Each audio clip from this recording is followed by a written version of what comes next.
Migago machiegni nyinga Lydia Okeyo.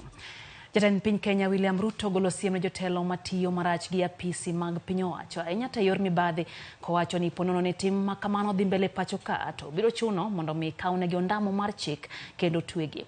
Nowuoyo seche wambene owacho ni jotelo mathoro donjore e time mibadhi go koro biro chuno mondo mi owuoge pacho ka nikech piny Kenya ok en piny ma jotelo makamago yiene gidakie. Oywago landruok mar mibadhi apise mag piny owacho mithoro kawi asoya e kandiko oganda tije komedo ni ok en gima kare ka familia uso lopegi ka ging'iewo godo tije migepe mag piny owacho machalo kaka mano mar lweny kod migepe mamoko. Nowuoro Ngai e kaunti ma Nakuru kama nochiwo oboke mag lowo ne jodak ma majani mingi.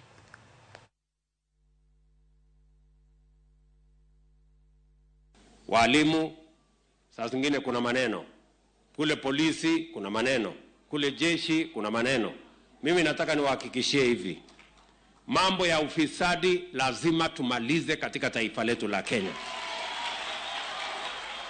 Na inachukua watu wawili ili ufisadi utimie, yule wa kuchukua na yule wa kutoa. Nitakaza kamba kwa wafanyikazi wa serikali, lakini hata na nyinyi wananchi mkaze kamba upande wenu, kwa sababu ukiruhusu jirani yako aendeshe ufisadi atakosesha nafasi ya mtoto wako.